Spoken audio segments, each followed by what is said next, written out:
लक्ष्मी सबसे ज्यादा प्रसन्न कौन से दिन होती है? जम के बोलिए जरा। शुक्रवार। तो शुक्रवार को लक्ष्मी सबसे ज्यादा प्रसन्न क्यों होती है? उसका प्रसन्न होने का कारण क्या था? लक्ष्मी जी के दो भाई थे, दोनों की शादी नहीं हो रही थी, दाता और विधाता, दोनों का विवाह नहीं हो रहा।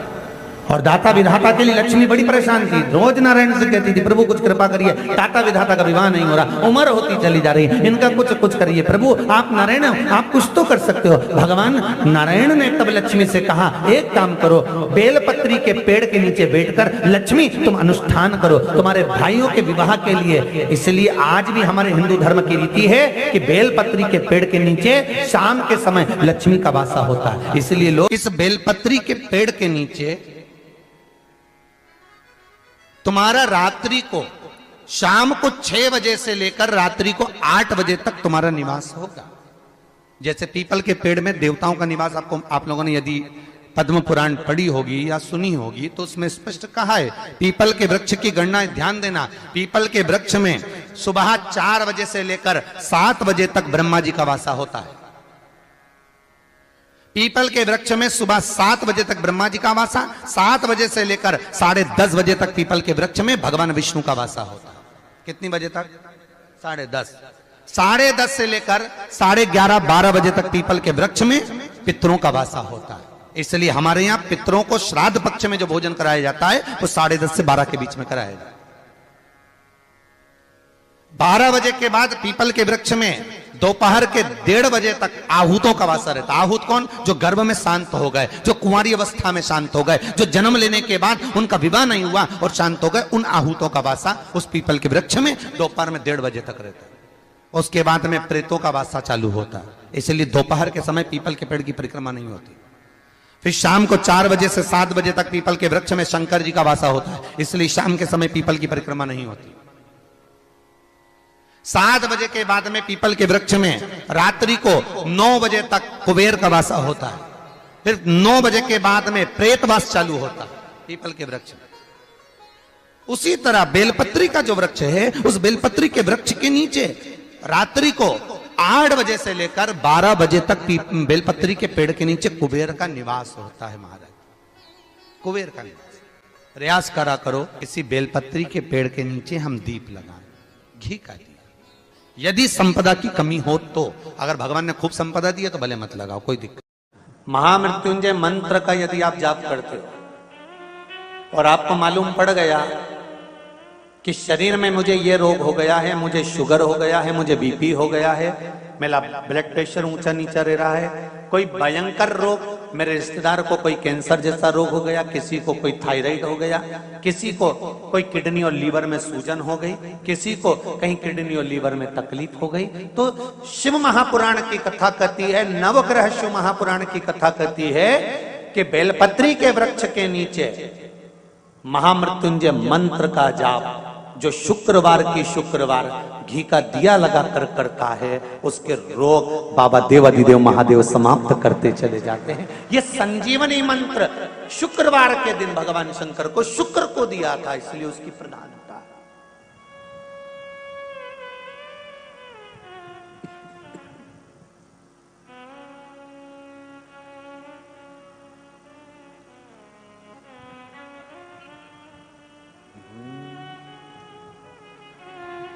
ये वो संजीवनी मंत्र। शुक्रवार के दिन बेलपत्री के वृक्ष के नीचे बैठकर घृत का दिया लगाकर शरीर में जो रोग है उसका स्मरण कर कर शंकर जी से विनय कर कर, हे भोलेनाथ, आपने शुक्र देवता को संजीवनी मंत्र दिया है, तो क्या आप मेरे को वो मंत्र प्रदान नहीं करोगे? मेरे रोग, मेरी बीमारी, मेरे दुख को आप नहीं हरोगे? शिव से कहो, ये शरीर आपने दिया है और भजन करने के लिए दिया है, स्मरण करने के लिए दिया है, कीर्तन करने के लिए दिया है, तो संभालोगे भी आप। और बेलपत्री की ओर मुख कर कर घी का दिया लगाकर महामृत्युंजय मंत्र का स्मरण कर लेने पर धीरे धीरे धीरे धीरे धीरे धीरे वो रोग समाप्ति की ओर आता चले जाता है। अगर आप शंकर भगवान को एक लोटा पानी अगर शिव को समर्पित कर रहे हो, श्वेत पुष्प को रखकर शंकर जी के ऊपर सफेद फूल को चढ़ाकर अगर एक लोटा जल भी एक पात्र जल भी शंकर को समर्पित कर रहे हो, तो ये लक्ष्मी के लिए ही तो कर रहे हो। और कौन सी लक्ष्मी? पूर्ण लक्ष्मी, पूर्ण लक्ष्मी। आपको पहले भी कथा में कहा, एक बार भगवान विष्णु के सामने लक्ष्मी मैया ने बहुत तेज स्वर में कह दिया था, नारायण, दुनिया के लोग आपका नाम जपते हैं, दुनिया के लोग नारायण नारायण कहते हैं, दुनिया के लोग आपका भजन करते हैं, पर सत्य मायने में कहूं ना तो मेरे बिना दुनिया के लोगों की नहीं चल सकती, मेरे बिना दुनिया नहीं चल सकती, संसार मेरे बिना नहीं चल सकता। भगवान विष्णु ने कहा ये तो गलत है लक्ष्मी आपका कहना।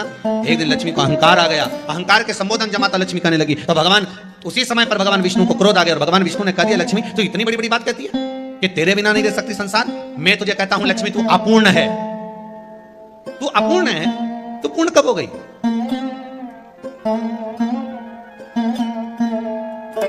तेरी पूर्णता कहां हो गई? लक्ष्मी की आंख से आंसू बहने लगे। आज आपने मुझे अपूर्ण कहा, आपको मालूम है आप मुझे अपूर्ण कर रहे हो? आपको ये ज्ञात हो रहा है आप मुझे अपूर्ण कर रहे हो? भगवान कहते हैं हाँ लक्ष्मी मैंने तुझे अपूर्ण कहा। अपूर्णता का मतलब आप जानते हो ना? भगवान कहते हैं लक्ष्मी मैं सब जानता हूं। लक्ष्मी रोती हुई माता सरस्वती के पास पहुंच गई। सरस्वती ने पूछा क्या बात है लक्ष्मी, क्यों रो रही हो? लक्ष्मी जी ने कहा क्या बताऊं सखी, मेरे पति ने आज मुझे अपूर्ण कह दिया। तो क्यों रो रही है तू? अपूर्ण अगर कह दिया, पति ने ही तो कहा है ना, तो क्यों रोना? चल मेरे साथ। और सरस्वती मैया माता लक्ष्मी को लेकर सीधे पहुंच गई माता पार्वती के यहाँ। माता पार्वती के यहाँ जब पहुंची, माता पार्वती ने लक्ष्मी जी को देखा और सरस्वती को देखा तो पूछा कि बात क्या है, क्या हो गया ऐसा, क्या हुआ क्या है ऐसा जो तुम दोनों आज मेरे पास में आई? क्या हुआ? पार्वती जी कुछ बोलती, शिव जी का ध्यान माता सरस्वती की ओर और लक्ष्मी की ओर गया और भगवान शंकर जान गए कि आज भगवान नारायण ने लक्ष्मी जी को अपूर्ण कहा है। अब देखें माता पार्वती क्या कर सकती है, इसको पूर्ण बनाने के लिए करेगी क्या? क्या हुआ? माता सरस्वती जी बोली लक्ष्मी को अपूर्ण कर दिया। अपूर्ण कर दिया? हाँ, तो क्या सोचना उसके लिए, इसको मैं अभी पूर्ण बना देती हूँ। माता जगतजननी पार्वती ने गोदी में विराजमान गणेश जी को उठाया और उठाकर लक्ष्मी जी की गोद में दे दिया। ले लक्ष्मी आज से तो पूर्ण हो गई, लक्ष्मी आज से तो पूर्ण। गोदी में जब तक संतान नहीं है तो नारी को लोग अपूर्ण समझते हैं, पर माता पार्वती जी ने संपूर्ण ब्रह्मांड में एक सिद्धता प्रदान कर दी कि अपने गोदी के लाल को, अपने गोदी के पुत्र को माता ने लक्ष्मी की गोद में देकर लक्ष्मी को पूर्ण बना। वो दिन कौन सा था? लक्ष्मी को पूर्ण करने का दिन। केवल अमृत ही नहीं बरसता, लक्ष्मी भी बरसता। लक्ष्मी